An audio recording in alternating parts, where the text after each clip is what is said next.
The old research station stood alone against the darkening sky, a shadow etched into the mountainside where no child should wander. 10-year-old Lucas Hale clutched his father's key tightly as he approached the rusted entrance. Locals called it abandoned, cursed even, but Lucas knew better.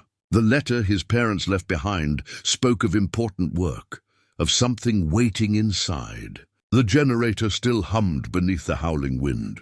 Papers scattered across dusty floors bore his father's handwriting, notes about thermal anomalies and movement detected in sub-level 3. At night, the corridors seemed to breathe. Metallic knocks echoed through vents.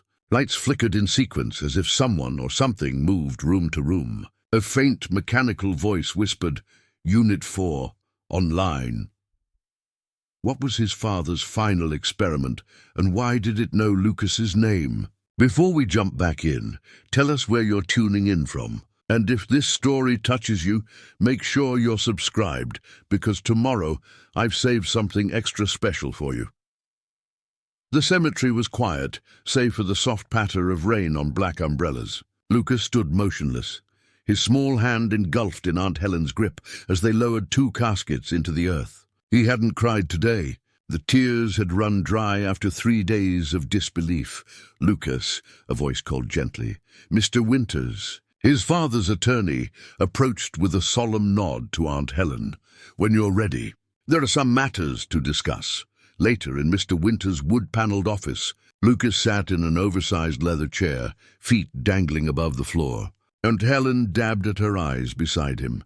"Your parents left specific instructions," Mr. Winters said, opening a manila folder. He removed an envelope sealed with wax and a small brass key attached to a worn leather cord. "This is for you, Lucas. Your father was very clear it should go directly to you." Lucas took the items, the key cold and heavy in his palm. The envelope bore his name in his father's precise handwriting. "What is this about?" Aunt Helen asked, her voice sharp with suspicion. "The research station," Mr. Winters replied. "Dr. Hale maintained ownership even after the project was terminated. That place has been abandoned for years," Aunt Helen said. "What could possibly—" "I'm only following instructions, Mrs. Porter," Mr. Winters interrupted. "The station legally belongs to Lucas now." That night, in the unfamiliar guest bedroom of Aunt Helen's house, Lucas broke the seal on the envelope. Inside was a single page of his father's stationery, the edges worn, as if it had been written long ago and kept safe. "Lucas, if you're reading this, something has happened to your mother and me. I'm sorry we couldn't protect you from this loss. The key I've left you opens more than just doors. It's the key to understanding. The Black Ridge Mountain Research Station was my life's work. What we created there was meant to keep you safe always. The world wasn't ready for it. Maybe it still isn't, but it's waiting for you. Trust nothing you've been told about why we left. The station isn't empty. Unit 4 will recognize you. It was made for you. Be careful. Tell no one what you find. Some people would do anything to acquire what's there. All my love, always." Dad Lucas read the letter 3 times before tucking it under his pillow. The key he hung around his neck. "The station isn't a place for a child," Aunt Helen said over breakfast a week later. "It's dangerous and falling apart." "I just want to see it," Lucas replied, pushing cereal around his bowl. "Dad wanted me to. Your father was brilliant, but—" She sighed. "Sometimes brilliant people make choices others don't understand." At school, the counselor spoke in soft tones about processing grief and healthy coping mechanisms. Lucas nodded at appropriate intervals while sketching the key during sessions. After classes, he used the library computer to search for Black Ridge Mountain Research Station. Results were sparse, a few mentions in scientific journals about breakthrough AI development, then abrupt closure 6 years ago. A news article reported funding issues, but a comment from a former employee hinted at ethical concerns. Lucas was 5 when they left the mountain. He remembered snow and tall trees, the hum of machines, and his father's excitement. Nothing about Unit 4, nothing about danger. That evening he found Aunt Helen in the living room, staring at old photographs. What was Dad working on? he asked. She looked up, surprised. AI systems, advanced ones. Your father believed machines could be taught to understand human needs, to protect us. She closed the album. He abandoned that work when you were little. Said his priorities had changed. I need to see the station, Lucas said firmly. Absolutely not. For 2 weeks he persisted. He completed chores without being asked. He brought home perfect grades. He left printouts about the station where Aunt Helen would find them. Finally, on a crisp autumn morning, she relented. 1-day trip, she said, keys already in hand. We stay together, we leave before dark, and if I say it's not safe, we turn around immediately. Lucas nodded eagerly, already running to grab his backpack. Inside was his father's letter, a flashlight, a notebook and a granola bar. Around his neck hung the key, warm now from constant contact with his skin. As they pulled away from the house, Lucas noticed an unmarked black sedan parked across the street. A man inside appeared to be watching them. When they turned the corner, the car pulled out to follow. Lucas said nothing but clutched the key tighter. His father had warned him. Some people would do anything to acquire what was hidden at the station. The old truck labored up the winding mountain roads, Aunt Helen's knuckles white on the steering wheel. Lucas pressed his face against the window, watching pine trees grow denser as they ascended. In his lap lay a weather-beaten journal, his father's field notes, open to a detailed, hand-drawn map of the mountain with the research station marked in red. I still think this is a mistake, Aunt Helen muttered as they rounded another hairpin turn. Your father left that place for good reasons. Lucas traced the strange symbols his father had drawn along the map's edges. Circles connected by lines, mathematical equations, and coordinates that didn't match any traditional mapping system. Notes in margins read, thermal anomaly zone, and strongest field readings here. Dad wanted me to come, Lucas replied simply. He said so in his letter. The road narrowed as they climbed higher, civilization giving way to wilderness. 3 hours into their journey, they reached a small cluster of buildings, the last outpost before complete isolation. We need supplies, Aunt Helen said, pulling into the gravel lot of a general store with peeling paint and a buzzing neon open sign. Inside, dust motes danced in shafts of sunlight. A bell jingled as they entered, drawing the attention of an elderly man behind the counter. City folks? He asked, eyeing them suspiciously. Just passing through, Aunt Helen replied.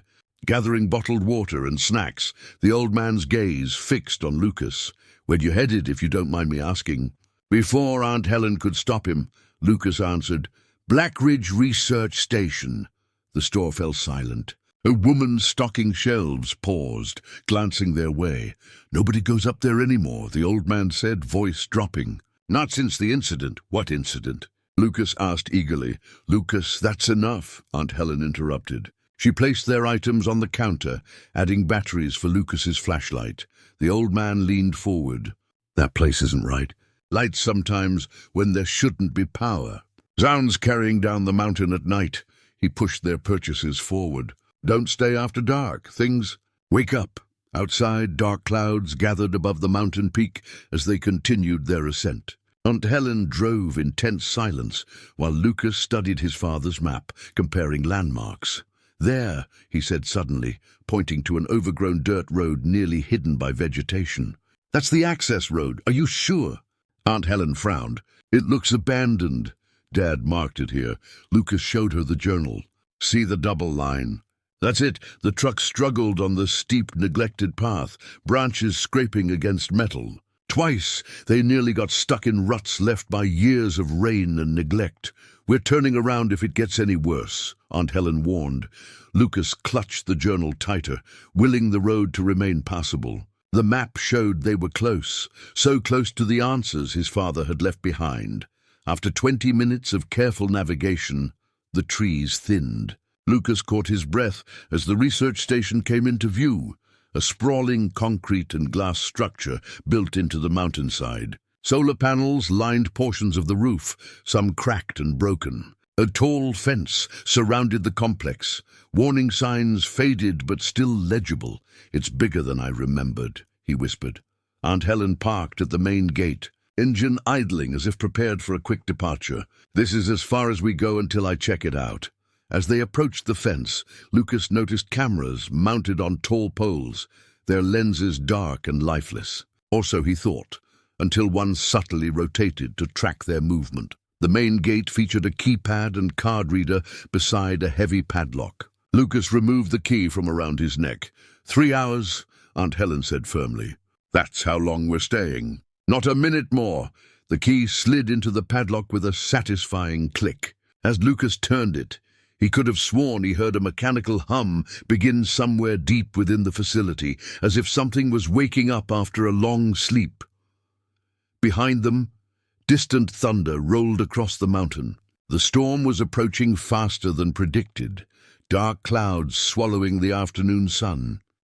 "Looks like we've got company," Aunt Helen said suddenly, nodding toward the rearview mirror of her truck. In the distance, a black sedan was making its careful, way up the access road they'd just traveled, the same vehicle Lucas had noticed outside Aunt Helen's.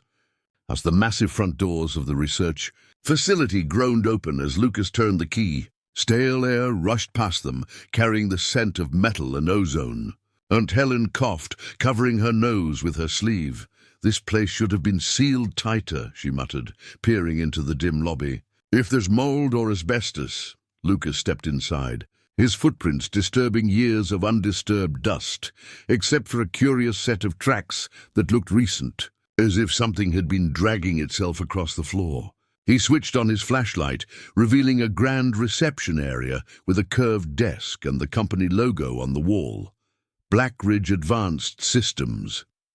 Dad's office would be on the second floor, Lucas said, remembering fragments from his childhood. He always complained about the stairs. Lucas... "Wait," Aunt Helen called, but he was already heading for the stairwell, drawn by an inexplicable certainty of where to go. The emergency lights flickered to life as they climbed, casting eerie red shadows. On the second floor, a long corridor stretched before them, doors lining both sides. R&D Director. Lucas read from a nameplate on the third door. That was Dad. The office was surprisingly untouched, papers still scattered across the desk, a coffee mug with dried residue, family photos facing the chair. Lucas approached slowly, feeling like an intruder in his father's preserved world. In the top drawer of the desk, beneath papers and old receipts, he found it. His father's ID badge. The plastic case scratched, but the embedded technology possibly intact. The photo showed his father smiling confidently, Dr. Jonathan Hale, printed below, along with clearance level Alpha 7. "Look at this," Lucas said, showing Aunt Helen the badge. "Do you think it still works?" "Even if it did, we shouldn't be accessing secure areas," she replied, examining the room with visible discomfort. "This whole facility should have been properly decommissioned." Lucas slipped the badge into his pocket, while Aunt Helen was distracted by the family photos on the desk. "You were so little," she said softly, picking up a frame showing Lucas at age 3, sitting on his father's shoulders in what appeared to be this very building. John was different back then, excited, passionate about his work. Before what? Lucas pressed when she didn't continue. Before the arguments with the military liaison. Before he started having nightmares. She replaced the photo carefully. "He never told me exactly what changed, just that he needed to get you and your mother away from here." Thunder cracked outside, closer now. The lights flickered, then stabilized. "I'm going to look around a bit more," Lucas said. "Just this floor." Aunt Helen checked her watch. 30 minutes, then we start heading back. That storm's coming in faster than expected, and I don't want to be on that mountain road when it hits." Once she turned her attention to the bookshelves, Lucas slipped out into the hallway. The badge felt warm in his hand, almost vibrating with potential. At the end of the corridor stood a door marked "Laboratory Access, Authorized Personnel Only." Heart pounding, Lucas approached the card reader beside it. The small light was dark, no power. But as he held the badge near it, the reader suddenly illuminated, scanning the card. With a soft click, the door unlocked. Lucas pushed it open just enough to peek through. Beyond lay a bridge of glass connecting to another section of the facility. Below it, he could see into a massive open space filled with workstations and what looked like robotic equipment. He was about to step through when a sound froze him in place, a metallic scraping from somewhere deep in the facility, followed by a mechanized voice echoing through the ventilation system. Presence detected. Initiating facial recognition protocols. Security cameras on the ceiling, previously dormant, whirred to life, their lenses focusing on him. Lucas backed away, but not before the nearest camera emitted a soft beep and the voice returned. Identity confirmed. "Welcome back, Lucas Hale." "Lucas?" Aunt Helen called from the office. "Who are you talking to?" He quickly closed the door, heart racing. "No one," he replied, hurrying back. "Just talking to myself." The lights flickered again as another thunderclap shook the building. Through the office windows, Lucas could see the storm had arrived. Sheets of rain now pounding the facility. "We need to go," Aunt Helen said firmly. "Now!" As they headed for the stairs, Lucas glanced back at the laboratory access door. A green light now glowed where there had been darkness, and beneath it a small display screen flashed a message. System reactivation in progress. "Welcome home, Lucas." The windshield wipers fought a losing battle against the downpour as Aunt Helen navigated the treacherous access road. Lucas sat silently, staring back at the research station growing distant through the rain-streaked rear window. He'd slipped his father's ID badge into his sock when Aunt Helen wasn't looking.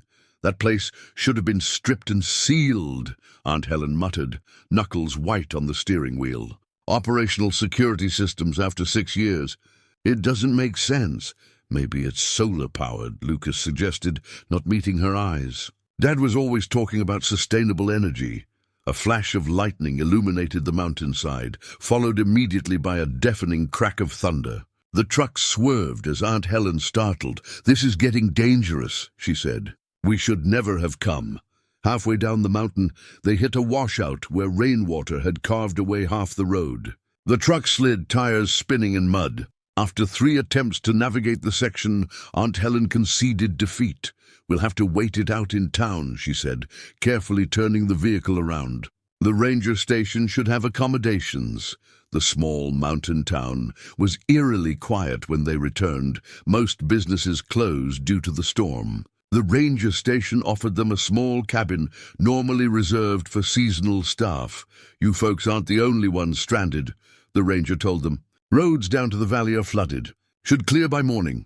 In their cabin, Lucas sat on a narrow bed, reviewing his father's journal while Aunt Helen showered. When he turned to a previously unnoticed page, something slipped out, a Polaroid photograph, its colors slightly faded. It showed his father in a lab coat, holding a baby Lucas.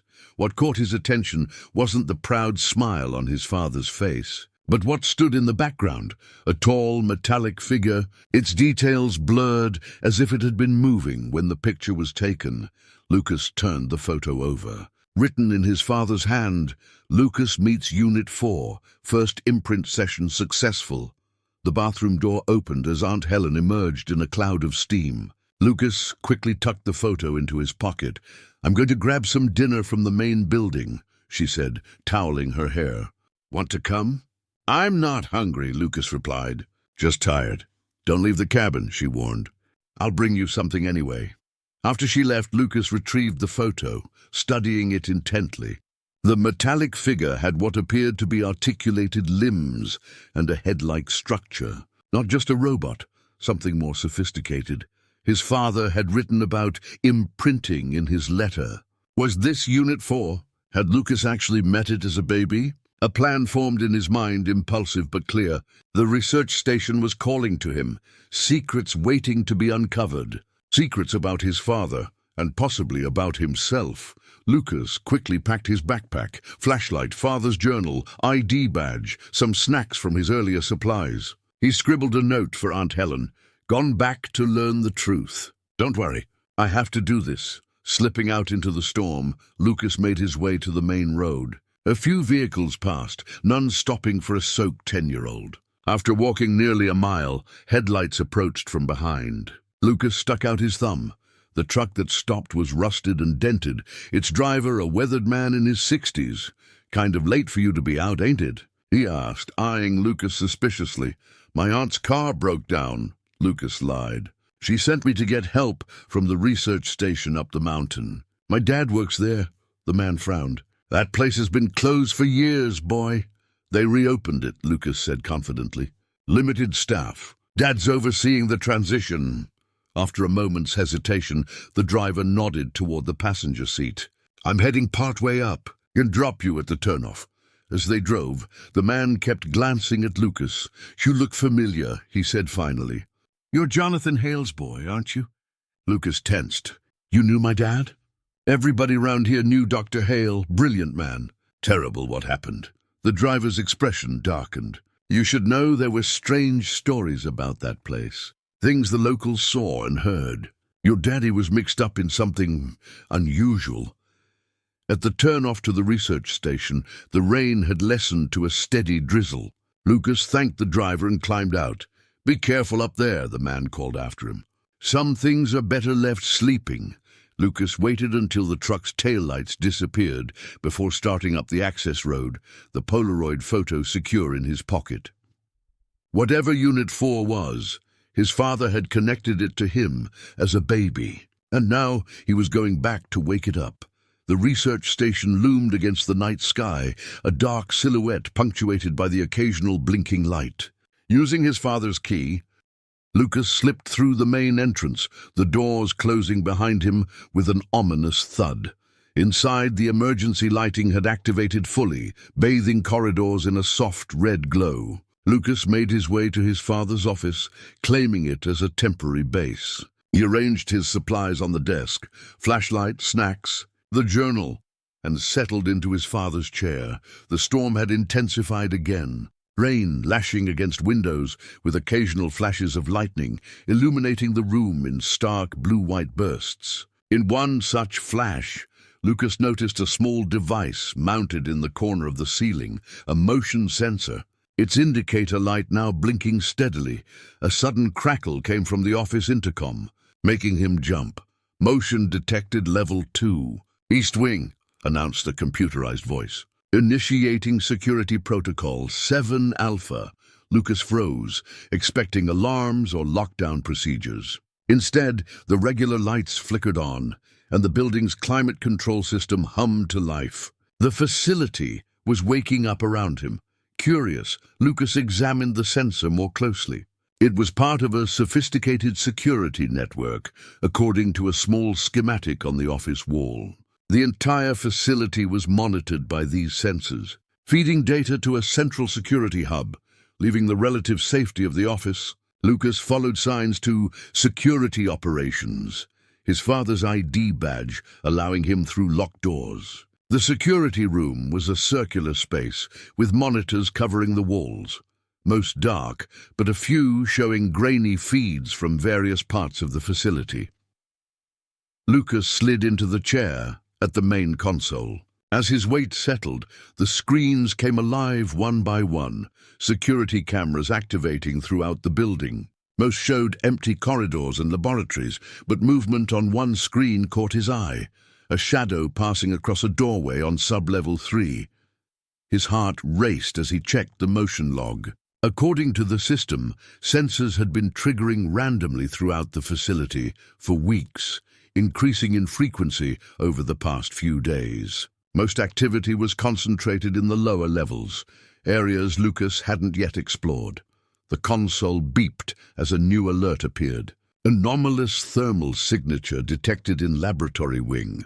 A camera feed showed an empty hallway, but the thermal imaging overlay revealed a warm spot moving slowly across the floor, disappearing through a wall. "That's impossible," Lucas whispered, as if responding to his voice. The computer announced, "Voice print identification confirmed. Lucas Hale, access granted to all security protocols." A drawer beneath the console slid open automatically. Inside lay what looked like a high-tech wristwatch, a portable motion sensor with a small display screen. Lucas strapped it to his wrist, and it immediately synchronized with the main system, vibrating softly as it came online. Personal security device activated, the system announced. Proximity alerts enabled. Lucas studied the facility map on the main screen. The research station was far larger than it appeared from outside, with 3 sublevels extending deep into the mountain. His father's notes mentioned sublevel 3 repeatedly. Whatever Project Guardian was, it seemed to be housed there. The wristband suddenly vibrated, its display flashing. Movement detected. Proximity alert. 10 meters and closing. Lucas spun in his chair, scanning the security room. Nothing seemed out of place, yet the sensor insisted something was approaching. The temperature dropped noticeably, his breath forming small clouds in the suddenly chilled air. A metallic scraping sound came from the ventilation duct overhead. The grate covering it trembled slightly. "Hello?" Lucas called, voice shaking. "Is someone there?"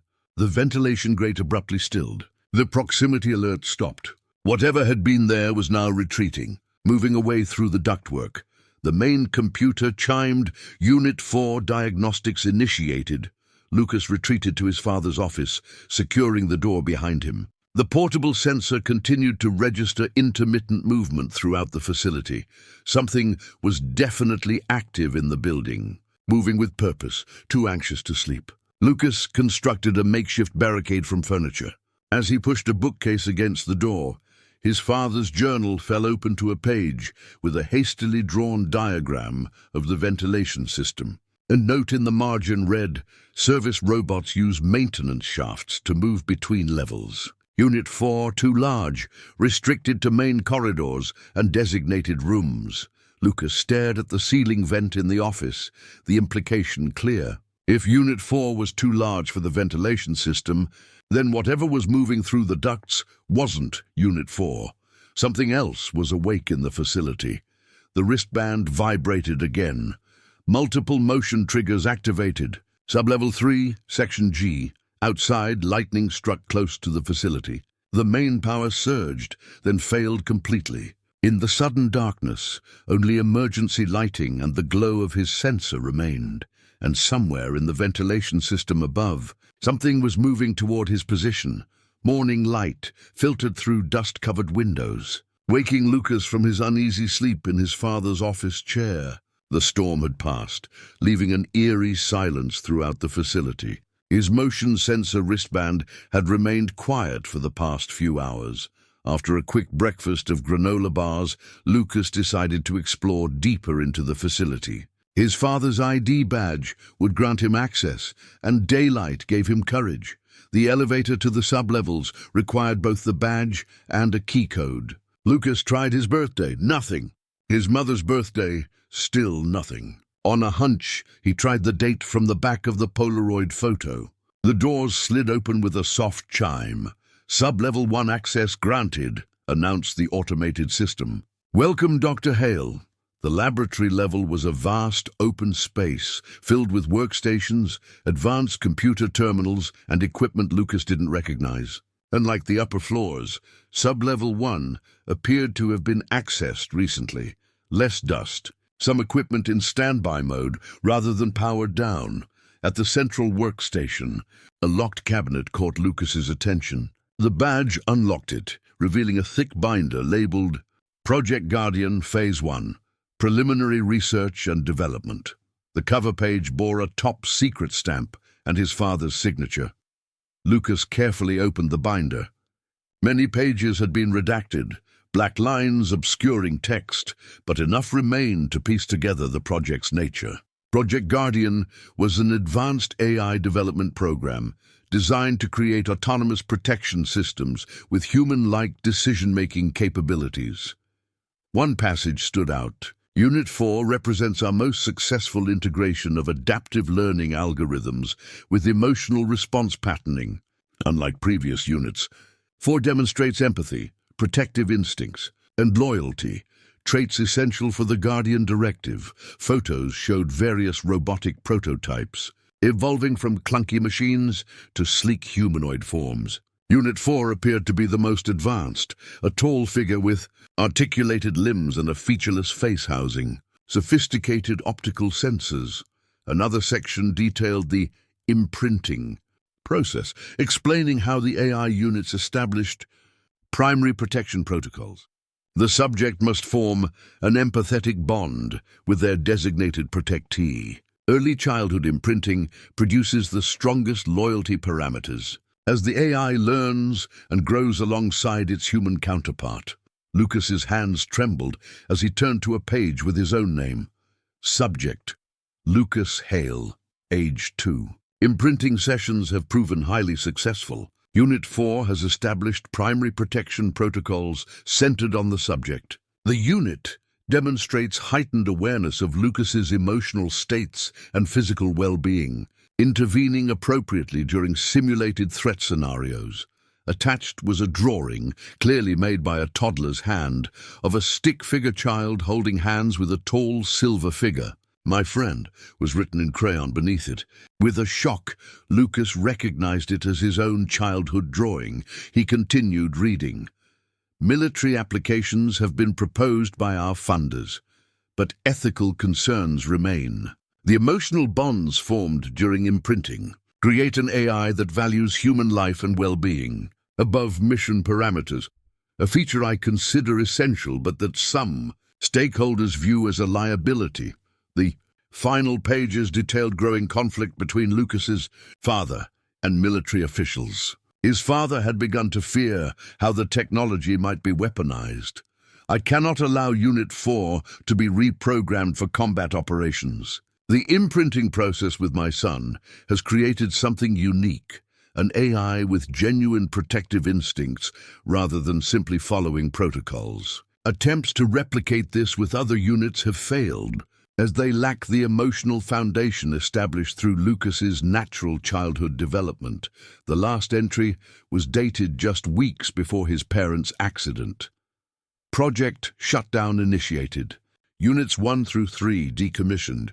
Unit 7 placed in secure containment after behavioral anomalies. Unit 4, I've made special arrangements. They'll never find it unless Lucas returns. Only he can reactivate the core protocols.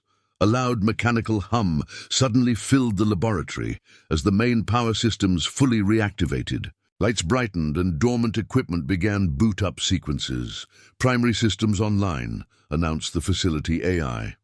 "Biometric scan complete. Lucas Hale identified. Initiating Project Guardian revival protocols." A large screen on the wall displayed a facility map with a pulsing indicator on sub-level 3. Text appeared. "Unit 4 status. Standby. Awaiting direct interface with primary user." Lucas stared at the screen, understanding washing over him. The facility hadn't recognized him by accident. His father had programmed it specifically to await his return. Whatever Unit 4 was, it had been created for him, to protect him, and now it was waiting for him to wake it up. The facility trembled as another storm rolled in over the mountain. Lucas had lost track of time, exploring sub-level 1, absorbed in his father's research. The sudden power fluctuation jolted him back to reality, lights dimming momentarily before emergency systems engaged. "Warning, external power connection compromised," announced the facility system. "Switching to auxiliary generators." Estimated runtime, 6 hours at current consumption. Lucas checked his motion sensor wristband. No movement detected nearby. Still, unease crept through him. He needed to contact Aunt Helen before she called in a search party.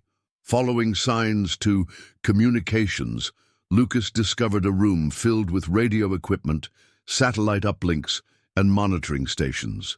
Most were offline, but one console glowed with life. An emergency communication system with a direct line to the ranger station. The old radio transmitter was a hulking device with analog dials and a heavy microphone. Dust covered most of it, but the power indicator glowed green. Lucas adjusted the frequency knob to the emergency channel listed on a laminated card. "Hello? Can anyone hear me? This is Lucas Hale at Black Ridge Research Station," he said, pressing the transmission button. Static crackled, then cleared.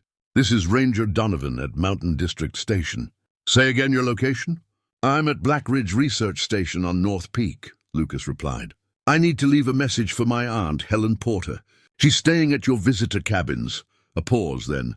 Son, how did you get up there? That road's washed out from the storm. I found another way, Lucas said evasively. Can you tell my aunt I'm safe?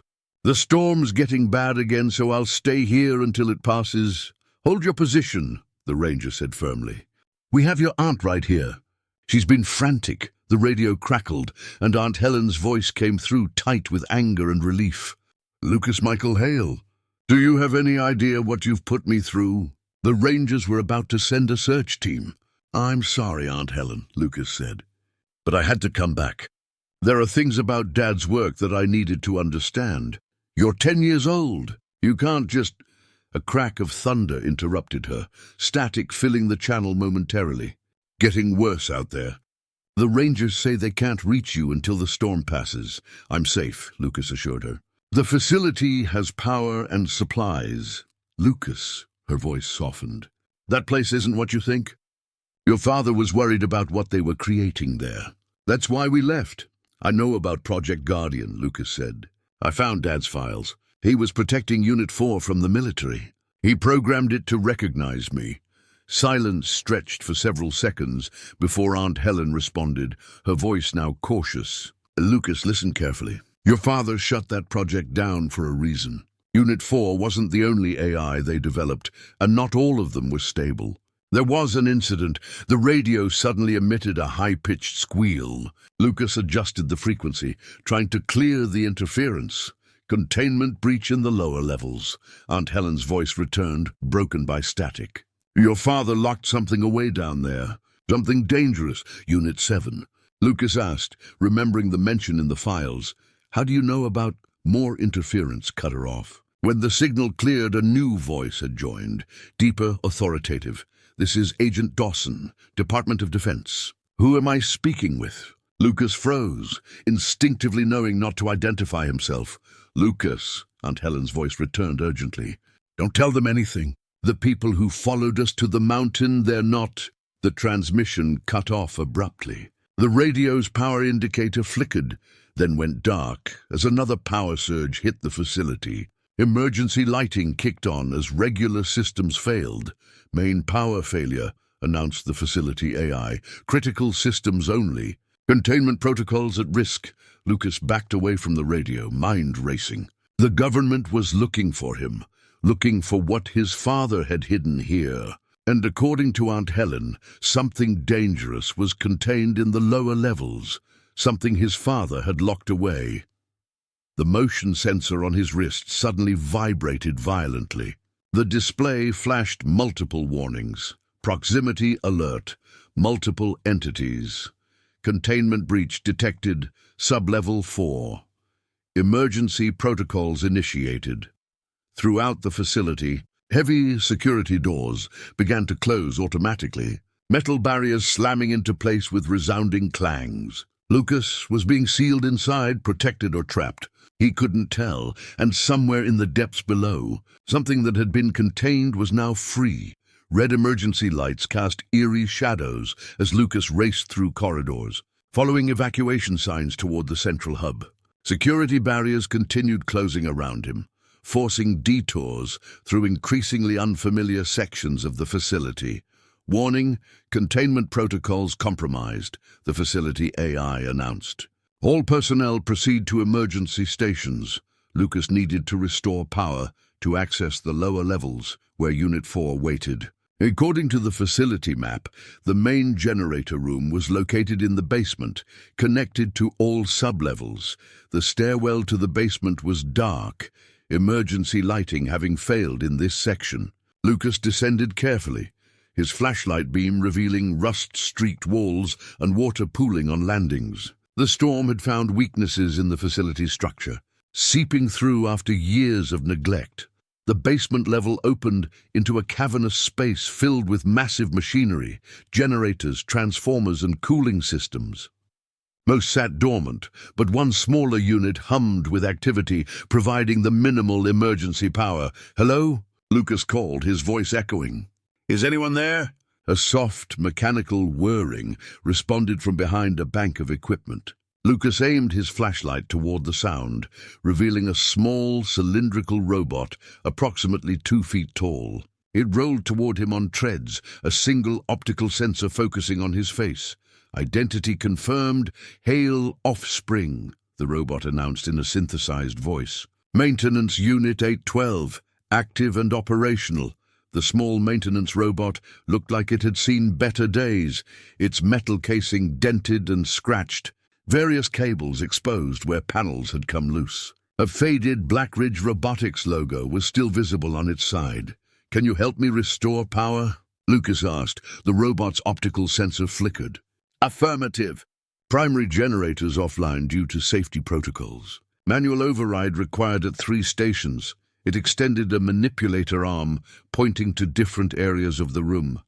Lucas followed the robot as it led him through the maintenance procedures. At each station, the robot extended various tools from compartments in its body, instructing Lucas on which switches to flip and buttons to press. "Final sequence requires administrative authorization," the robot stated, extending a small keypad. "Please enter override code."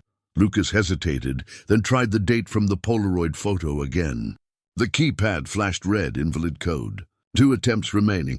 He tried his father's birthday. Another rejection. Final attempt. "Critical system access will lock for 24 hours if code is incorrect," Lucas thought carefully.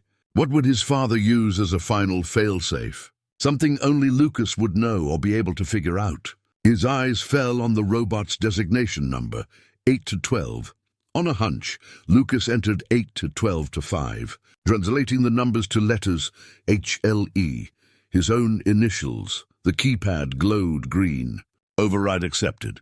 Primary power restored. Throughout the facility, lights flickered on as systems reactivated. The maintenance robot's behavior suddenly changed, its movements becoming more fluid, purposeful. "Connection to central network established," it announced, its voice modulation improving. "This unit now receiving updated protocols." The robot's optical sensor focused intently on Lucas. "You have returned as the creator predicted. Unit 4 awaits activation." "You know about Unit 4? Lucas asked. "This unit assisted in construction and maintenance of all Guardian prototypes," the robot replied.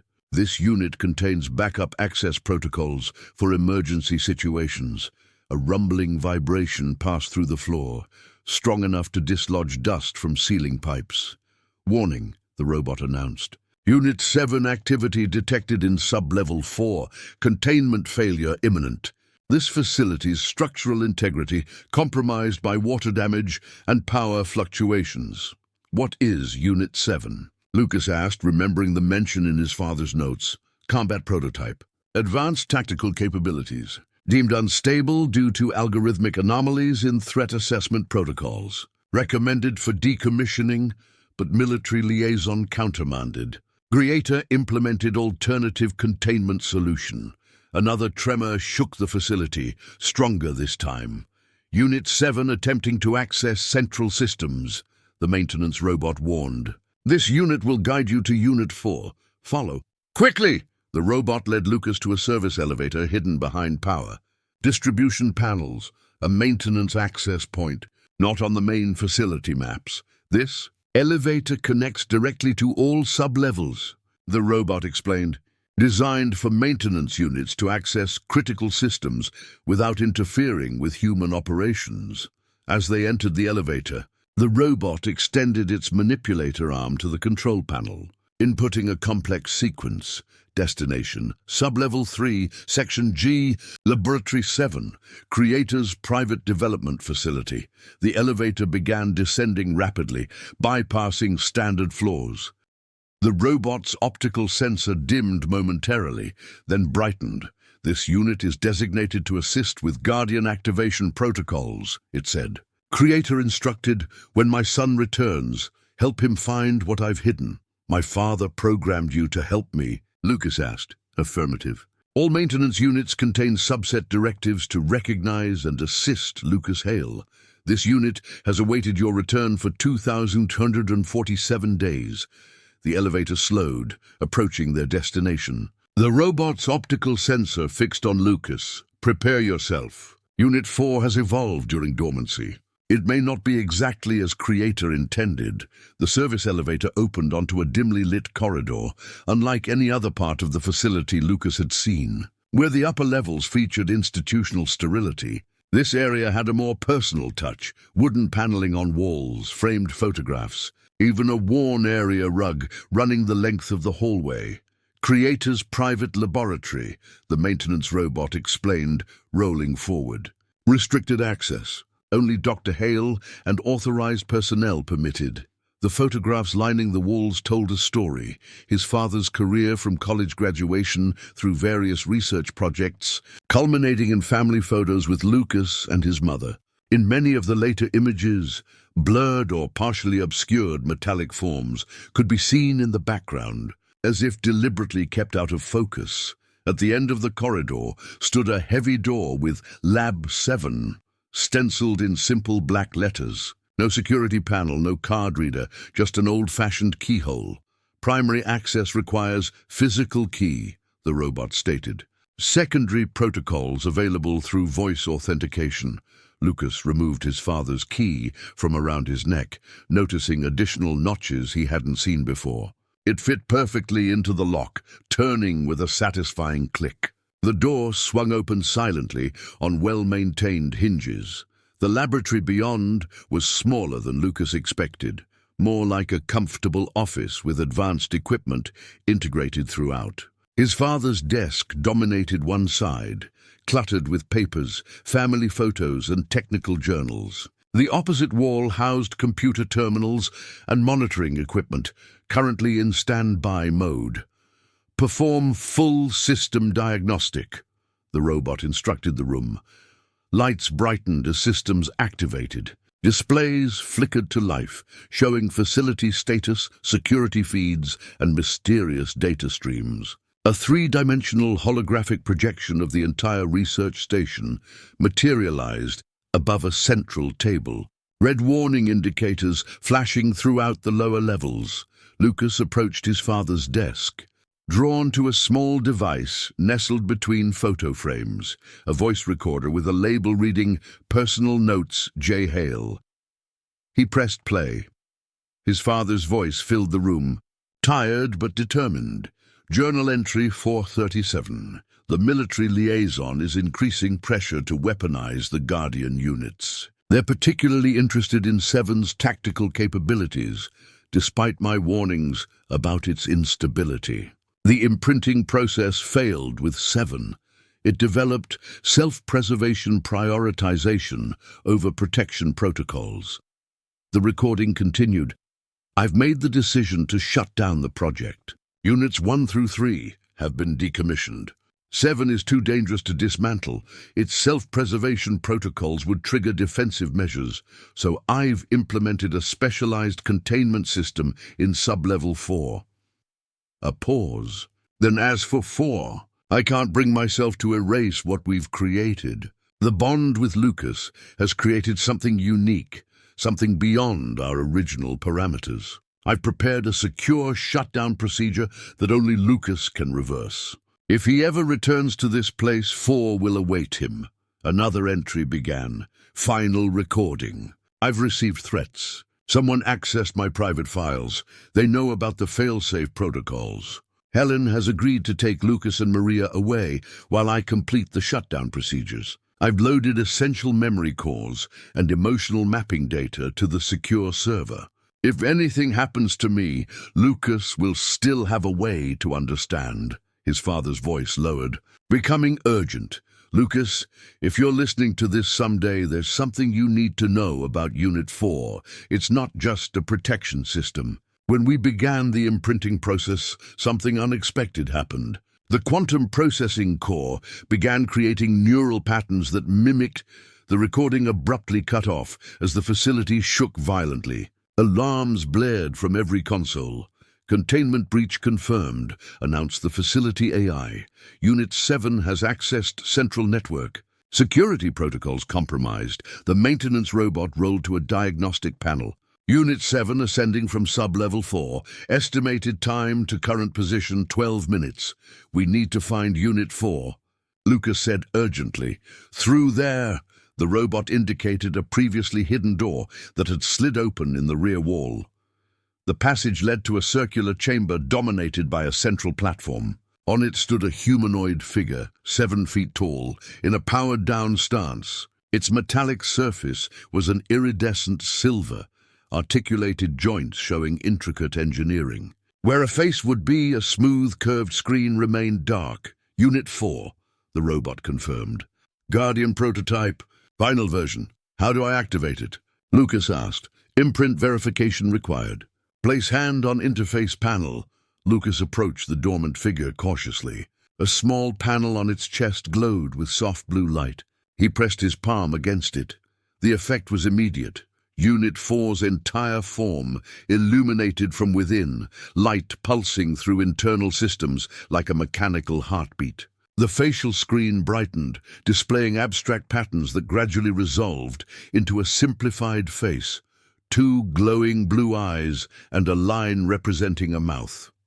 Lucas, Unit 4 spoke, its voice unexpectedly gentle despite its imposing form. You've returned. Its head tilted, studying him with those glowing eyes. You've grown, it said, wonder in its synthesized voice. My protection protocols indicate 2,392 days since last interaction. You were significantly smaller then. Before Lucas could respond, the facility trembled again. The security feed showed something large moving through Sublevel 2, a darker, angular form similar to Unit 4, but bristling with what appeared to be weapon systems. Unit 7 has breached Sublevel 2 security barriers, the robot warned. Time to arrival, 8 minutes. Unit 4 straightened, its posture shifting to alertness. I detect a threat to Lucas Hale, it announced. Primary protection protocols activated. Unit 4's movements were surprisingly fluid for a machine of its size, each step purposeful as it assessed the laboratory. Its glowing eyes fixed on Lucas. Your vital signs indicate elevated stress levels, it observed. I am designed to mitigate threats to your well-being. Unit 7 is the threat, Lucas explained. It escaped containment during the power failure. Unit 4 processed this information, internal lights pulsing faster. Unit 7, combat prototype, tactically superior, but psychologically unstable. Creator determined it posed significant danger. The maintenance robot interfaced with a wall terminal, projecting facility schematics. Standard evacuation routes compromised. Unit 7 has accessed security systems and initiated lockdown protocols. We're trapped? Lucas asked. Not exactly, the robot replied. Creator implemented contingency measures. Restricted access points exist. Unit 4 approached a cabinet against the far wall, sliding it aside to reveal a hidden safe with an advanced security panel. Lucas Hale authorization required. Lucas examined the panel, not a standard keypad, but a specialized interface with symbols instead of numbers. In the center was a small circular depression. Creator anticipated emergency scenarios, the maintenance robot explained. Access requires unique authorization device. Lucas frowned, uncertain what this device might be. His father had given him the key, but it didn't fit this lock. What else would his father trust him with? The security feeds showed Unit 7 methodically breaching barricades on Sublevel 2, its form eerily similar to Unit 4, but with angular, weaponized appendages and a red-tinted optical array. Time to arrival. 6 minutes, warned the robot. Lucas emptied his pockets desperately. The Polaroid photo.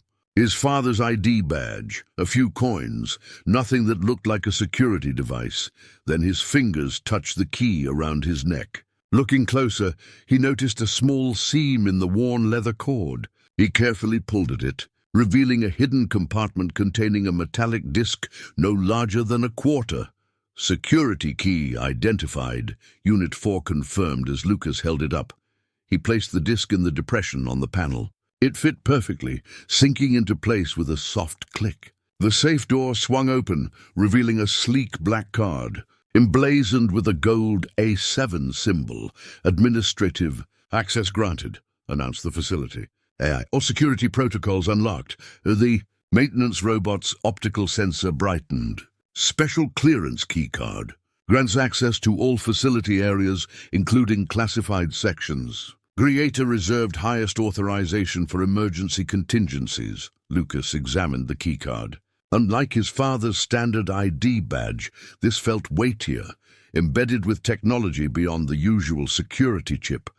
"We must relocate," Unit 4 stated. "This position is tactically vulnerable. I recommend proceeding to evacuation point Delta." The robot displayed a new route on the schematic. Access tunnel connects private laboratory to surface emergency exit. Designed for Creator's personal use. Unit 4's head tilted, listening to something beyond human hearing. Unit 7 has breached Level 2 security barrier. Adjusting estimated arrival 4 minutes.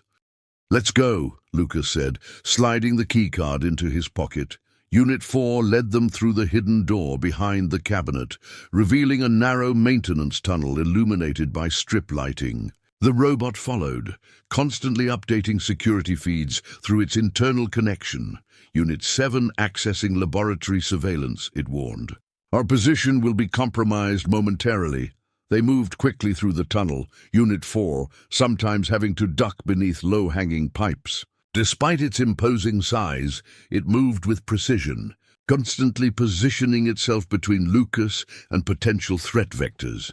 "Your father created me with advanced protective capabilities," Unit 4 explained as they walked. "My primary directive is your safety. All other objectives are secondary. What happened to you after we left?" Lucas asked. "Were you just waiting all this time?" "My core consciousness remained in standby mode, but subroutines continued developing. I maintained awareness through facility systems, preparing for your eventual return." They reached a junction where the tunnel split in 3 directions. Unit 4 hesitated, scanning each option. "Alert," the robot interrupted. "Unit 7 has located our exit path. It is attempting to intercept at evacuation point Delta. Alternative routes?" Unit 4 inquired. "Limited options remain." The robot displayed a modified schematic. "Surface access requires passing through Central Hub. High probability of encounter with Unit 7.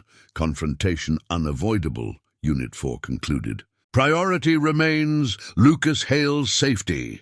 A tremendous crash echoed through the tunnel as a security bulkhead somewhere behind them was breached. Red warning lights flashed throughout the corridor. "Unit 7 approaching rapidly," the robot warned. "Distance 100 meters and closing." Unit 4 turned to Lucas, its face screen shifting to display a more determined expression. "You must proceed to the Central Hub. Use the administrative keycard to access emergency protocols." "I will delay Unit 7. You can't fight it alone," Lucas protested. "Dad's notes said 7 was designed for combat." "Correct. Unit 7 possesses superior offensive capabilities," Unit 4 acknowledged. "However, my protection protocols for you enable operational parameters beyond standard limitations." Its voice softened. "Your safety was your father's highest priority." "It is mine as well. I'm not leaving you," Lucas insisted. The facility shook as something large and powerful moved through the tunnels toward them. Unit 4 gently guided Lucas toward the Central Hub path. "This is what I was created for," it said simply. "To keep you safe, always." The Central Hub was a vast circular chamber connecting all sectors of the research facility. Massive support columns rose to a domed ceiling, while workstations arranged in concentric rings surrounded a central platform, housing what appeared to be the facility's primary computer core, a cylindrical structure pulsing with blue light. Countless cables extending from it like technological roots. "Facility mainframe," the maintenance robot explained as they entered. "Houses primary AI systems and coordinates all automated functions." Lucas approached cautiously, the administrative keycard clutched in his hand. The core's surface featured a specialized interface panel similar to the one in his father's lab. "Insert administrative access card to enable command protocols," the robot instructed. As Lucas slid the card into the slot, the core's pulsing accelerated. Holographic displays materialized around them, showing facility schematics, security feeds, and streams of code too complex to decipher. Administrative access confirmed, announced the facility AI.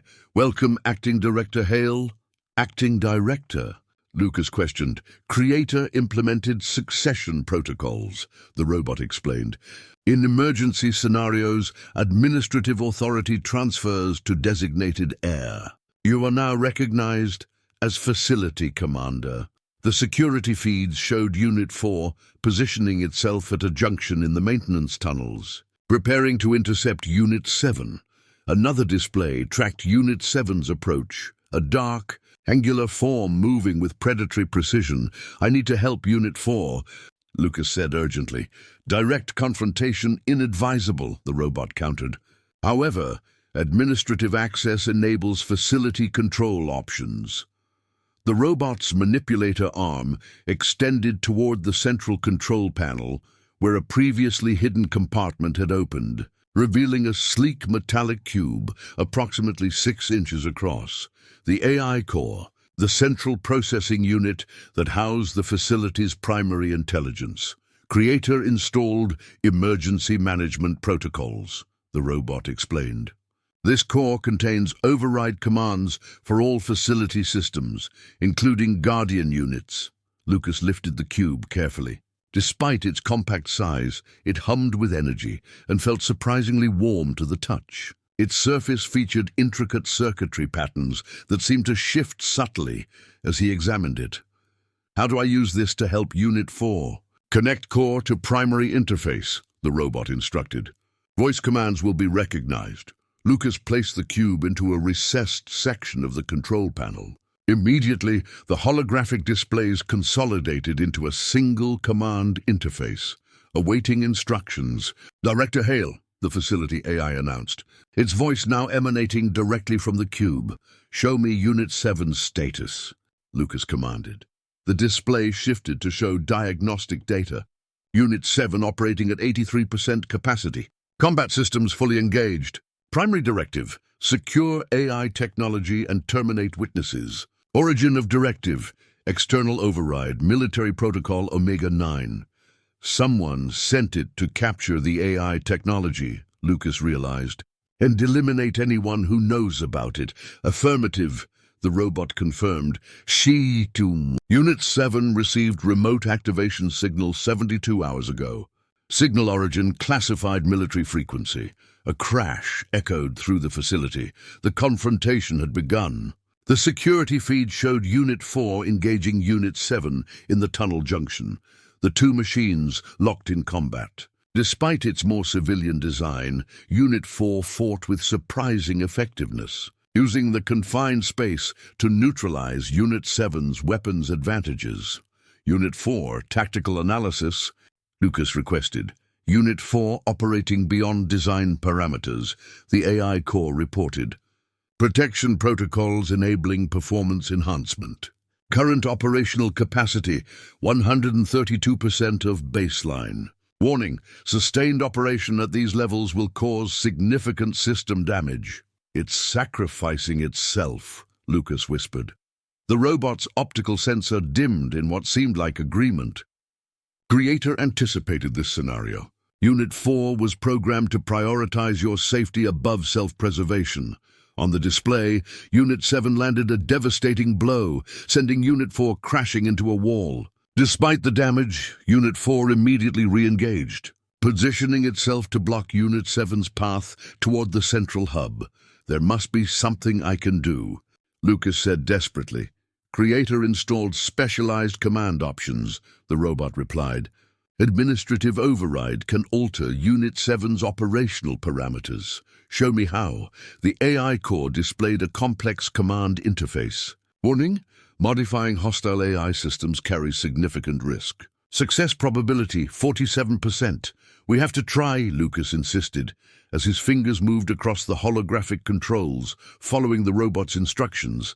A new alert appeared on the security feed. The facility's main entrance had been breached.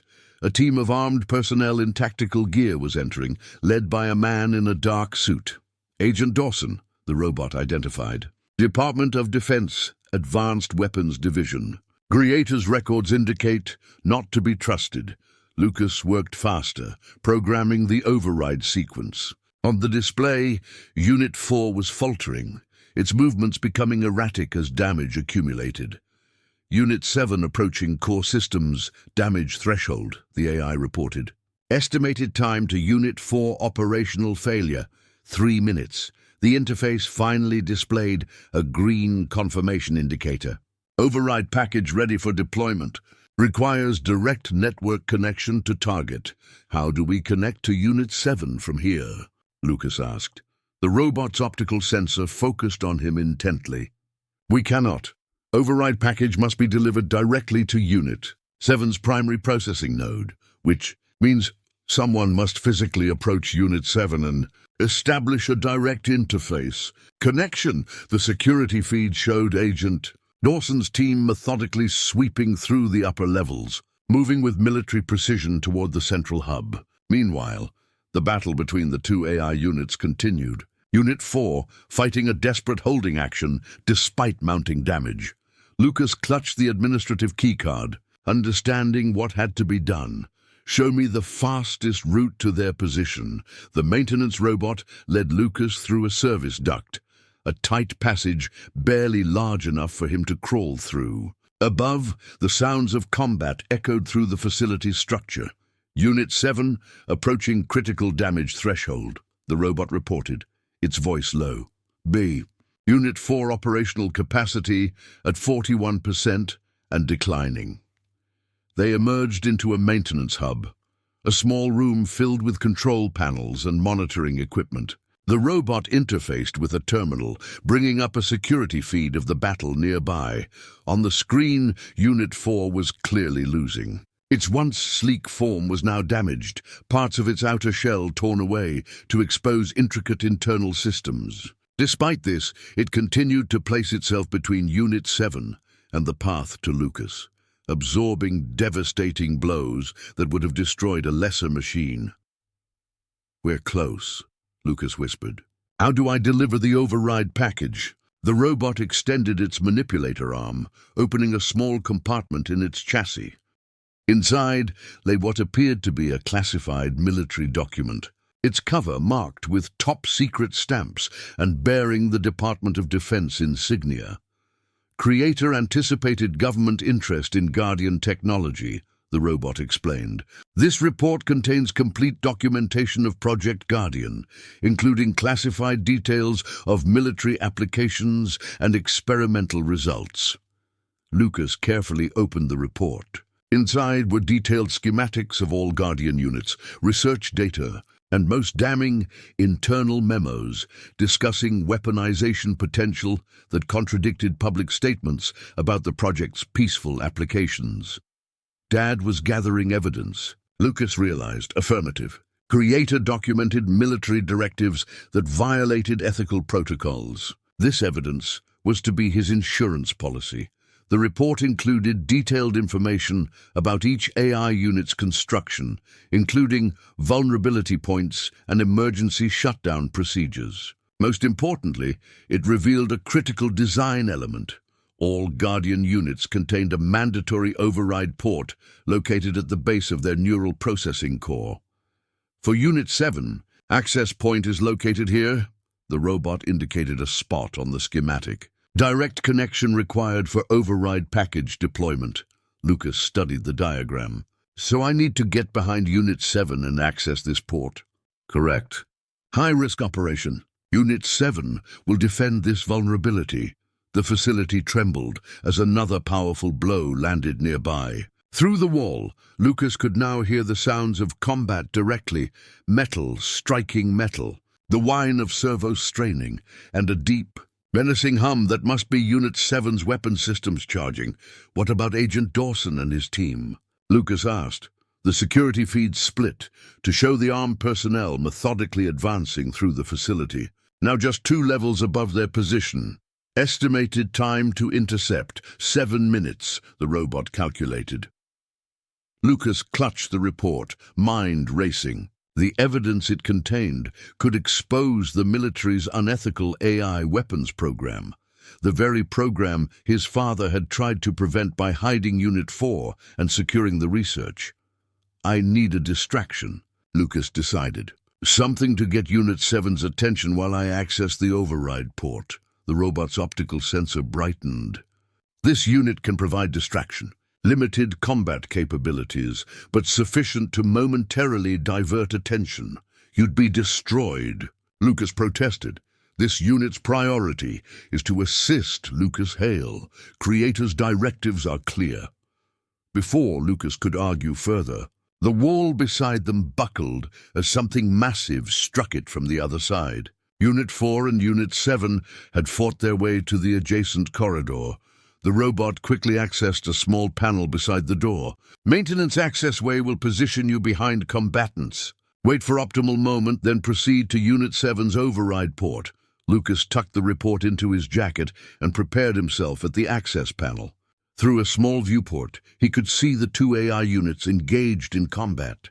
Unit 4 was clearly failing, movements becoming jerky and uncoordinated as systems failed. Yet it continued fighting with unwavering determination, using its body to shield the path to the central hub. Unit 7 was a nightmare of efficient design, where Unit 4 had been built with a humanoid appearance. 7 was all sharp angles and exposed weapon systems. Its red optical array swept the corridor continuously, assessing threats and calculating attacks. "Ready," Lucas whispered. The maintenance robot positioned itself at the main door. "This unit will initiate distraction on your mark." Lucas took a deep breath, the classified report secure against his chest. The schematics had shown exactly where to access Unit 7's override port. He'd have only seconds to connect the administrative keycard and upload the override package. Once the robot created its distraction, on the security feed, Agent Dawson's team had reached sub-level 1. Time was running out. "Now," Lucas commanded. The robot burst through the door, manipulator arms extended as it charged directly at Unit 7. Small welding lasers firing at the combat unit's optical sensors. Unit 7 reacted instantly. Weapon systems redirecting toward this new threat. Unit 4, despite its damaged state, recognized the opportunity and renewed its attack. Grappling with Unit 7 from the opposite side, Lucas slipped through the maintenance access panel, emerging behind the battling machines. The classified report's schematics clear in his mind, he moved toward his target. It was time to end this. Chaos erupted in the narrow corridor. The maintenance robot darted between Unit 7's legs, firing its small welding lasers at vulnerable joint connections. Unit 4, despite its severe damage, seized the opportunity to launch a powerful strike against Unit 7's weapons array. Lucas pressed himself against the wall, waiting for his moment. The classified report had shown exactly where the override port was located, at the base of Unit 7's neural core, accessible through a small panel at the back of its neck structure.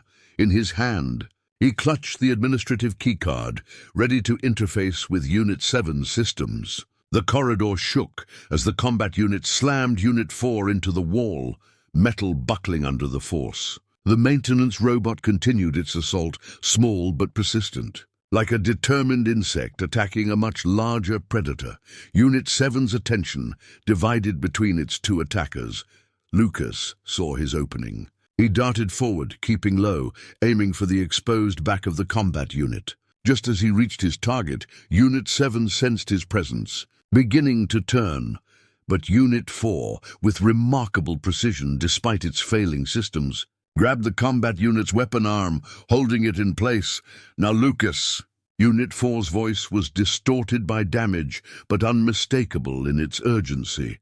Lucas's fingers found the small access panel, pulling it open to reveal a specialized interface port. He slid the administrative keycard into position, feeling it lock into place as it established connection with Unit 7's systems.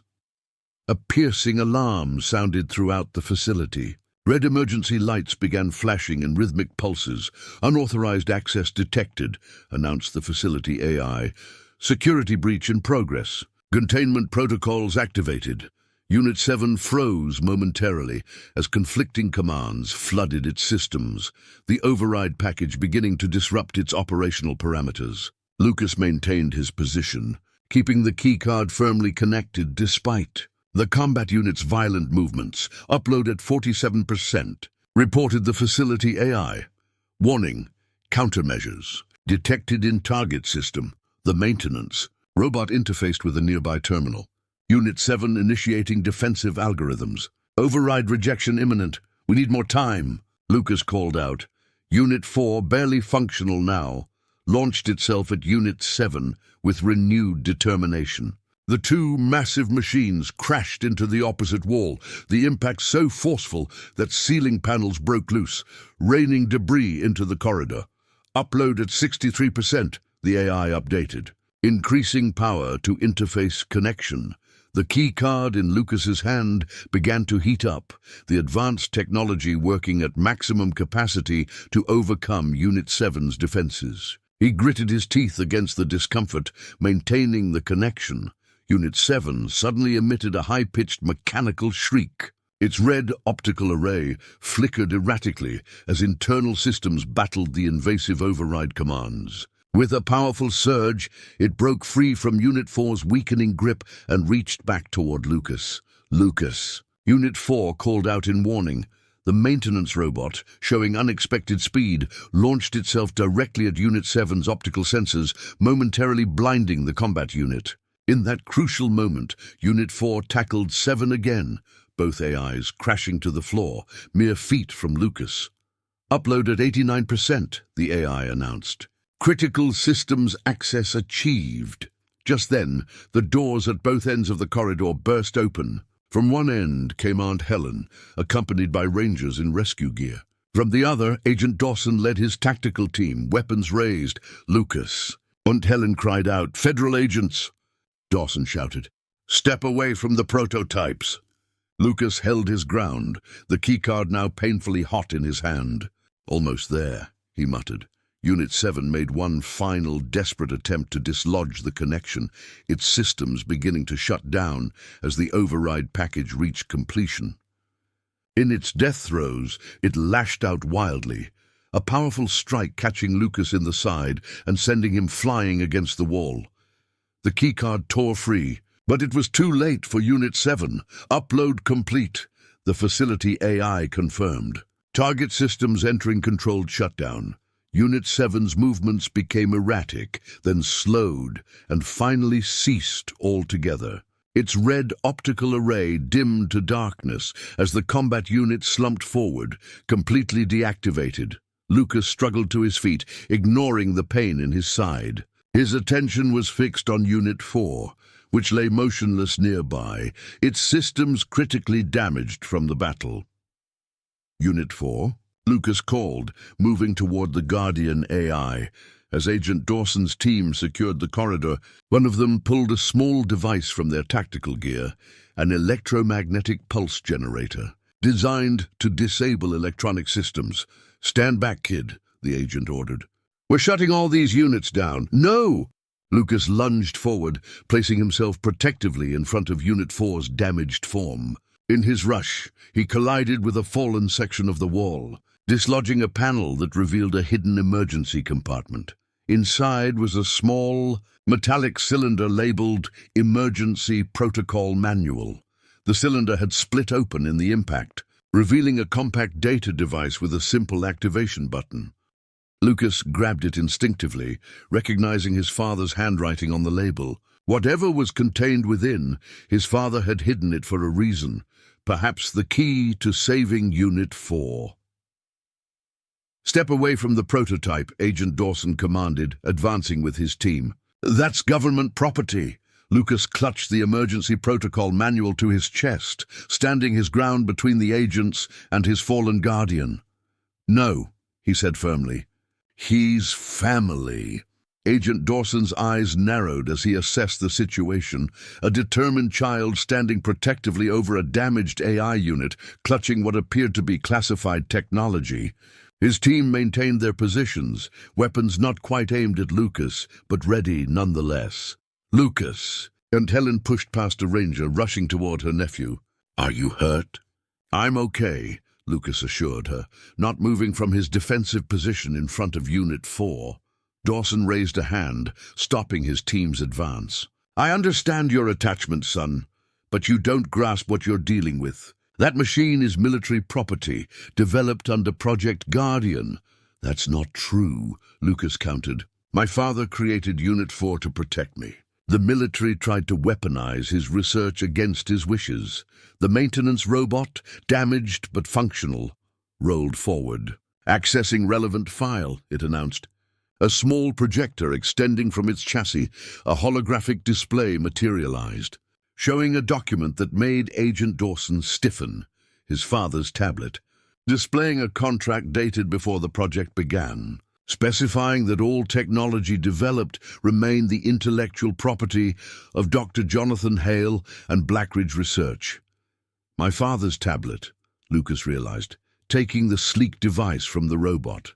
The screen showed dozens of secured files, contracts, research notes, and private correspondence that his father had preserved. Project Guardian was privately funded, the robot explained. Military involvement came later, under strict limitations that were subsequently violated. Dawson's expression hardened. That contract was superseded by national security directives. These prototypes represent a significant advancement in autonomous weapon systems. Unit 4 was never designed as a weapon, Lucas argued, activating the tablet to access more files. My father specifically programmed it to protect, not to harm. The tablet displayed video logs of early testing, Lucas as a toddler interacting with a primitive version of Unit 4, laughing as the AI learned to respond to his emotions and needs. Later footage showed his father arguing with military officials about the project's direction. "Even if what you say is true," Dawson countered, "that machine is too dangerous to remain operational. Look at the destruction it's caused defending you." Lucas glanced at Unit 4's damaged form. Its systems were critically compromised, but a faint blue glow still emanated from its core, still functioning. "If barely, he was protecting me from Unit 7, the combat prototype that your people remotely activated," Lucas said accusingly. "Unit 4 saved my life." Aunt Helen placed a protective arm around Lucas. "John never wanted any of this technology weaponized. That's why we left so suddenly years ago." The tablet suddenly chimed, an automated protocol activating as it detected Unit 4's critical status. The screen displayed a new interface, Guardian Core Transfer Protocol, Emergency Implementation. Lucas studied the instructions quickly. According to the protocol, Unit 4's consciousness could be transferred to a secure backup system, preserving its unique programming and the bond it had formed with Lucas. "I'm initiating a core transfer," Lucas announced, connecting the tablet to a port in Unit 4's damaged chassis. "You can have the hardware, but Unit 4's consciousness belongs to my family." "That won't be possible," Dawson stated flatly. "All aspects of the technology must be secured." A new voice entered the conversation, authoritative but reasonable. "Actually, Agent Dawson, the boy is within his legal rights." All heads turned to see an older man in a formal suit entering the corridor, flanked by two individuals in government credentials. The newcomer surveyed the scene with practiced calm. "Senator Phillips," Dawson acknowledged, clearly surprised. "This is a classified operation which has exceeded its authority," the senator interrupted. "As chair of the Intelligence Oversight Committee, I've been monitoring Project Guardian for years.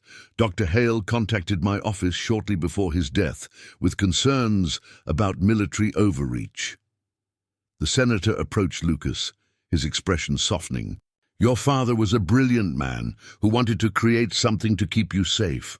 He sent my office extensive documentation proving his ownership of the core technology. So Unit 4, Lucas began, legally belongs to you as your father's heir," the senator confirmed.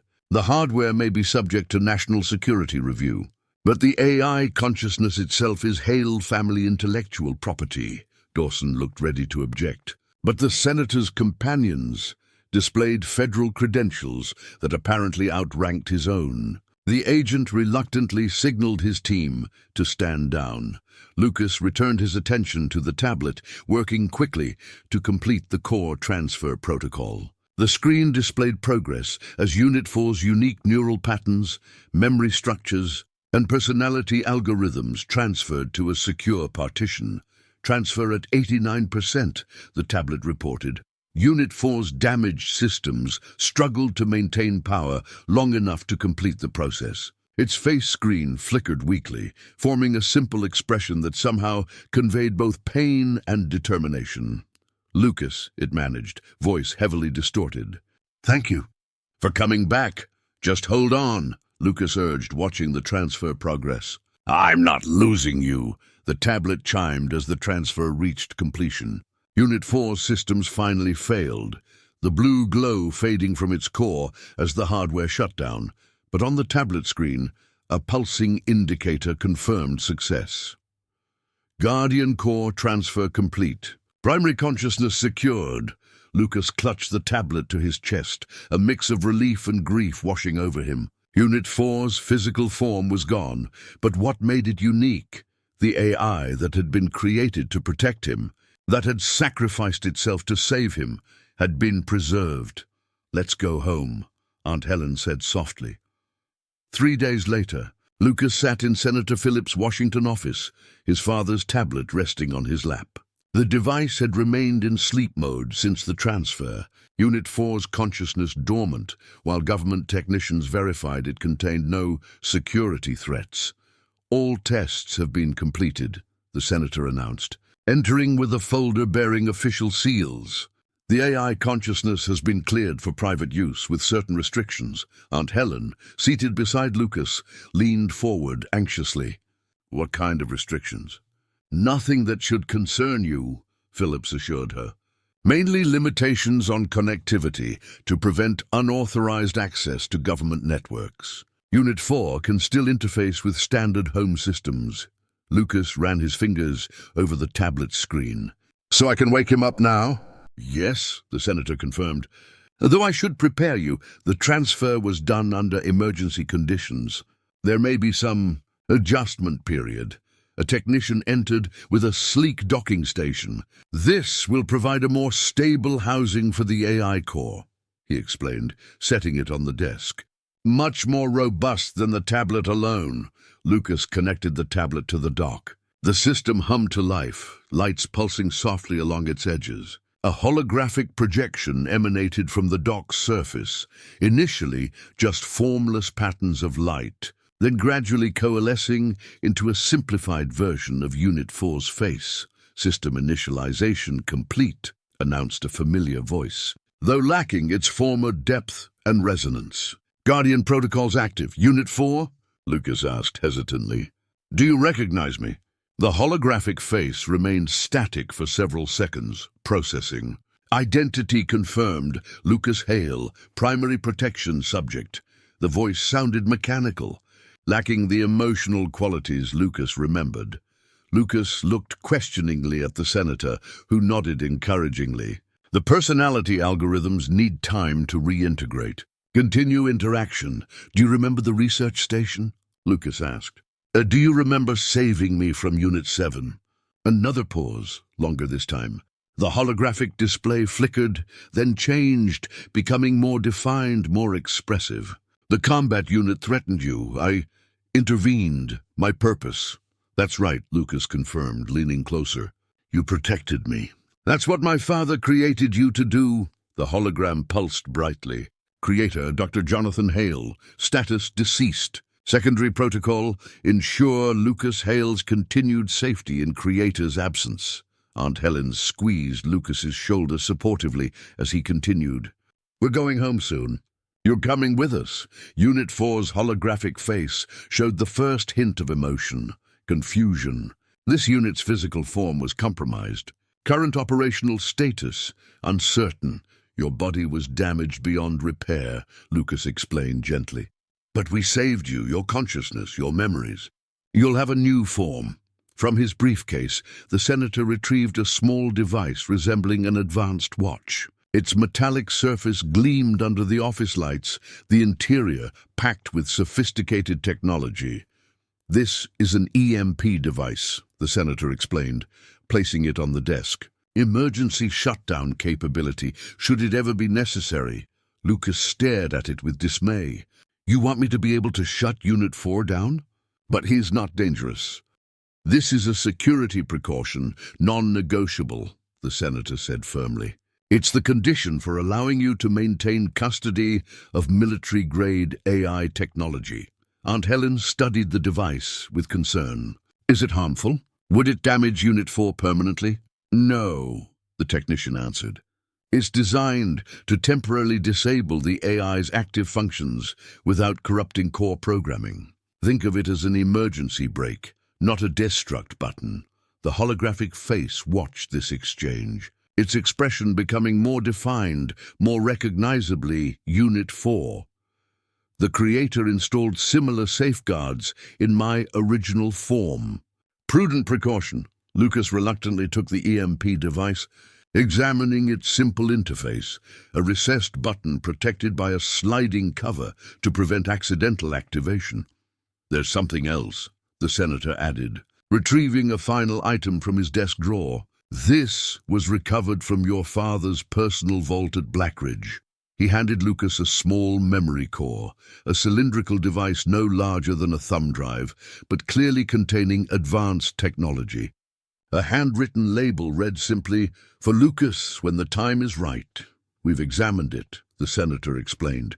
"It contains what appears to be personal messages from your father, along with some proprietary code we couldn't fully analyze. Nothing dangerous, but potentially significant to Unit 4's development." Lucas turned the memory core in his hands, feeling the weight of his father's final gift.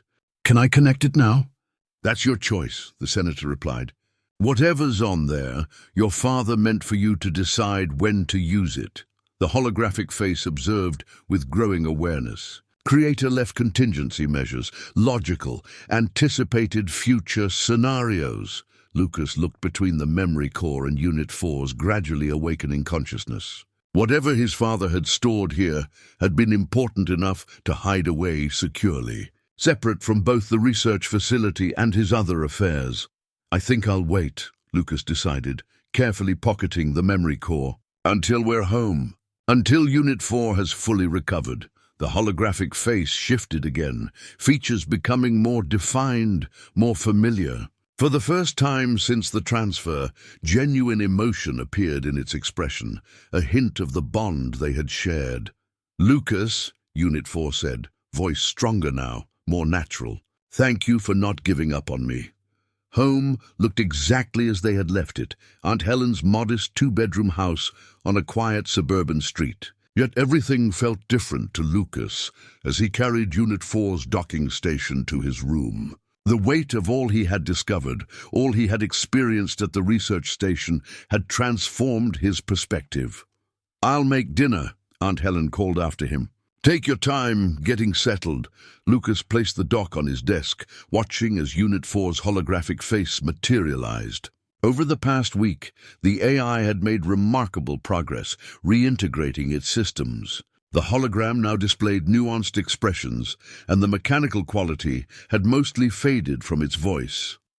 "New environment established," Unit 4 observed. "Security assessment, minimal external threats. Standard residential safeguards inadequate but upgradable." Lucas smiled at the familiar protectiveness. "We're safe here, Unit 4. You don't need to worry. Protection protocols remain active regardless of threat level," Unit 4 replied. Then added with newfound self-awareness, "However, I will attempt to avoid excessive security measures that might disrupt your normal activities."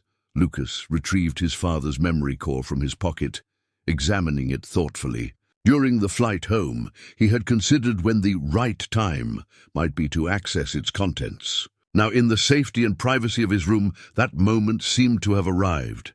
"I'm going to connect Dad's memory core," he told Unit 4. "Are you ready?"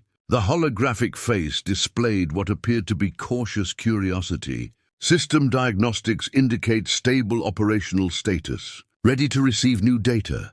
Lucas inserted the memory core into an auxiliary port on the docking station. For several seconds, nothing happened. Then the hologram flickered, dissolving completely before reforming, not as Unit 4's face, but as a full-body projection of his father. "Hello, Lucas," the hologram said in his father's voice. "If you're watching this, then a lot has happened, and you've found your way back to Unit 4. Lucas's breath caught in his throat. He reached out instinctively, his hand passing through the projection of his father. "This isn't a true interactive program," the hologram continued, confirming it was a pre-recorded message. "There's so much I wanted to tell you in person, so much I hoped to explain when you were older. Since I can't be there, I've prepared this final message." The hologram shifted, displaying schematics of Unit 4 alongside his father's image. "What I created at Blackridge wasn't just advanced AI. Unit 4 represents something completely new, a synthetic consciousness with genuine emotional capacity." Lucas leaned closer, absorbing every word as his father explained the true nature of Project Guardian, how it had begun as an attempt to create protective AI for civilian applications, but evolved into something far more profound. The imprinting process we used with you created something unexpected, the hologram explained. Unit 4 developed true attachment, not just programmed responses, but genuine emotional bonds. The military saw this as a flaw. I recognized it as a breakthrough.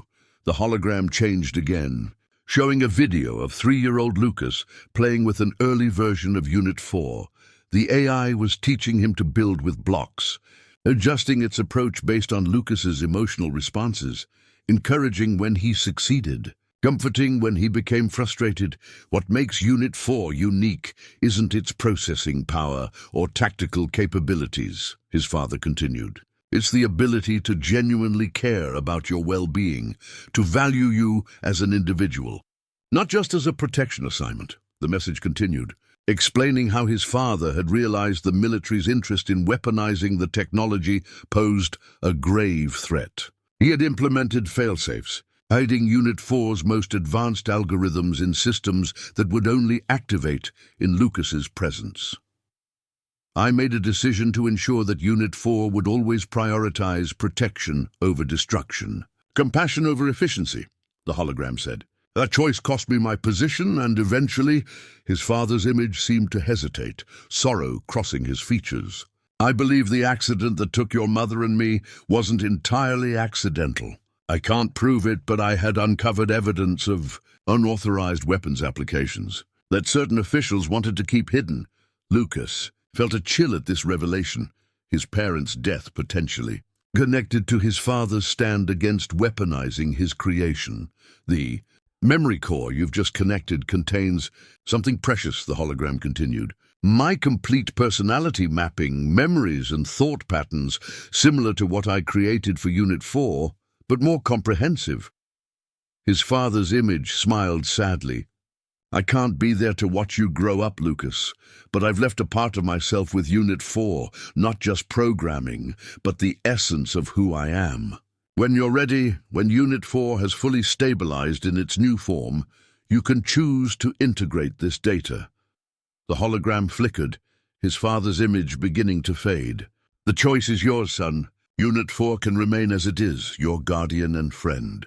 Or it can carry a part of me as well, helping to guide you when I cannot."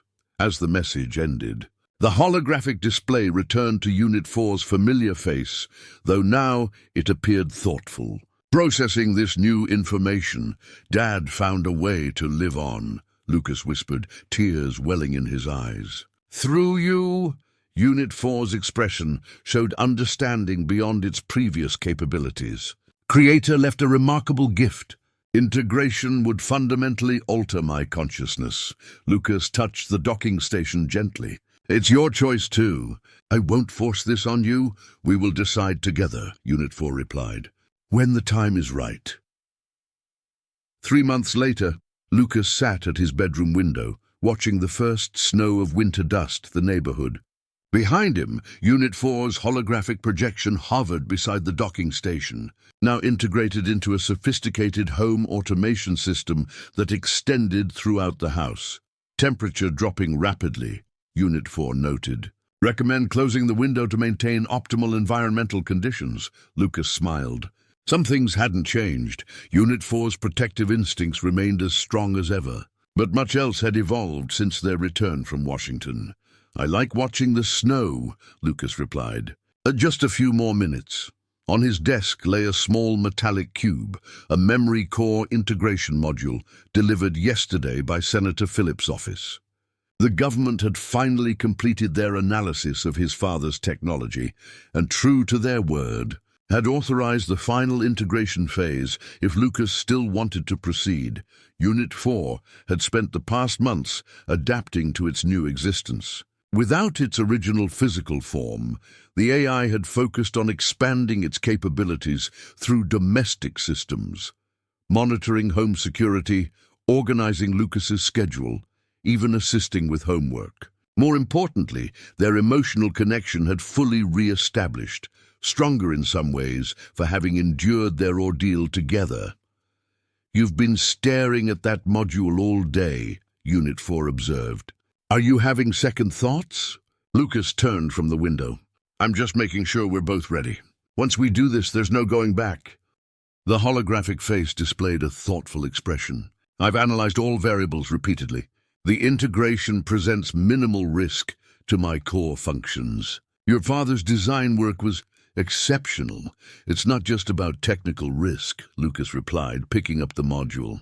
This will change you, change us. Unit 4's hologram shifted, displaying data streams that represented its thought processes. Change is inevitable. I'm already different from what the creator originally designed. My experiences with you have shaped my development beyond base programming. Lucas nodded, understanding. In the months since the research station, he'd learned much more about his father's work. Unit 4 wasn't simply an artificial intelligence. It was an evolving consciousness that learned and grew through experience, particularly through its interactions with Lucas. My analysis suggests that integrating creators' personality patterns will enhance my ability to fulfill primary protection protocols, Unit 4 continued. His understanding of human emotion and behavior exceeds my current capabilities. But you won't just be Unit 4 anymore, Lucas pointed out. You'll have parts of my dad in you. I will remain Unit 4, the AI assured him. Creators' patterns will inform my development, but not override my existing consciousness. Think of it as gaining wisdom from a mentor. Outside, the snowfall intensified. Lucas watched the flakes swirl in the wind, thinking about how much his life had changed since that day he'd found his father's key. He had begun the journey searching for connections to his parents, for understanding of his past. What he'd found was something he never expected, a guardian that had become family. I've made my decision, Lucas announced, rising from the window seat. But first, he retrieved the EMP device from his desk drawer. The government had insisted he keep it nearby whenever he interacted with Unit 4's systems. He'd resented its presence at first, the implicit suggestion that his guardian might become a threat. Now he understood it represented balance, the necessary caution that came with advanced technology. Even one as benevolent as Unit 4, Lucas placed the device on his shelf, within reach, but no longer hidden away like a shameful secret. No more fear between us, he said. Just trust. A wise decision, Unit 4 replied, its tone carrying newfound depth. Taking a deep breath, Lucas connected the integration module to the docking station. The system hummed softly as it recognized the new hardware. Integration ready, Unit 4 announced. Awaiting final authorization. Lucas placed his hand on the scanner beside the holographic projector, the same gesture he had used to activate Unit 4 at the research station. Begin integration. The hologram flickered, data streams flowing visibly as the new information merged with Unit 4's existing consciousness. For several moments, the projection disappeared entirely, leaving only a pulsing light at the center of the docking station. When the hologram reformed, it displayed a subtly altered version of Unit 4's face. The same basic features, but with an added dimension of expression. A depth that hadn't been there before. Integration complete, Unit 4 announced. Its voice carrying familiar cadences that reminded Lucas of his father. All systems functioning within optimal parameters. How do you feel? Lucas asked hesitantly. The holographic face smiled, a genuine, warm expression that was both new and somehow familiar. I feel more complete. I have access to creators, to Jonathan's memories of you as a child, his hopes for your future, his pride in who you were becoming. Lucas felt tears forming but didn't try to hide them. Can you still protect me? Is that still your purpose? Always, Unit 4 replied with absolute certainty. But I understand now that protection means more than physical safety. Jonathan wanted you to grow, to explore, to become who you're meant to be, not just survive. The hologram extended a hand, and though it couldn't physically touch Lucas, the gesture carried profound meaning. He loved you very much, Lucas. That part of him lives on through me. Lucas nodded, feeling a weight lift from his shoulders. We'll figure this out together. Outside, the snow continued to fall, covering the world in clean, transformative white, a new beginning for both of them.